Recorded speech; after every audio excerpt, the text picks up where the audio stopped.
E aí pessoal do YouTube, quem me conhece, eu sou o Eric. Tô trazendo um vídeo de Minecraft aqui no meu outro canal, por causa que eu tinha um canal, né? Só que eu ainda vou trazer vídeo daquele canal, tá, gente? Então vamos aqui começar. Eu vou ensinar pra vocês como colocar fogo dentro d'água. Então peraí, deixa eu entrar lá.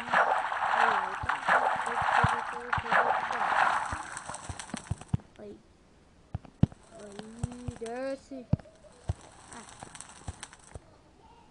Hoje que e não se queima. Eu vou ensinar como você fazer pra você trollar seu amigo, tá?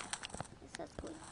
E talvez eu possa estar trazendo vídeo comigo e com meu amigo Junior. Nós vamos jogar online. Aí você pega isso, coloca aqui. Aí você pega as duas, coloca aqui. Tá? Aí você coloca aqui.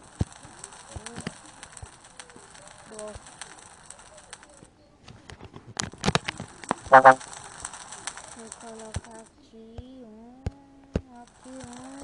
coloca. Vai.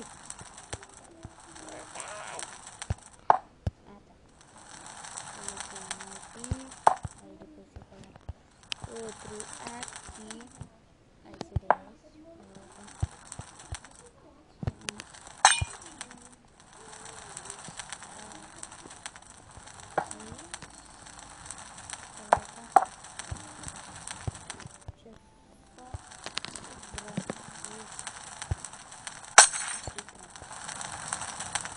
Aí, olha o que você faz.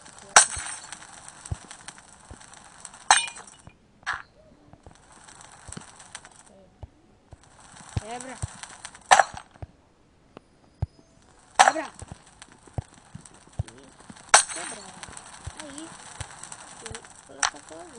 E pronto. Aí depois vai derreter esse gelo, não sei o que, esse gelo vai cair água aqui no fogo e vai apagar. E você não se queima.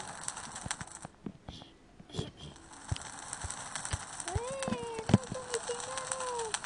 Que da hora. Que da hora. Eu não me queimo. E valeu, mas... gente, dá like, por favor. E deixe seu favorito. Escreva nos comentários. E eu acho que eu ainda vou estar trazendo vídeo naquele outro canal, tá, gente? Deu meu amigo fazendo uma palhaçada. Nós somos muito doidos aqui na rua, tá? Um monte de gente que eu conheço, tá? Aí vai ser bem legal, bem daorinha. Aí vocês me falam o que eu posso estar fazendo, tá? Deixa aí nos comentários, por favor, o que eu posso fazer, tá bom? O que eu posso fazer?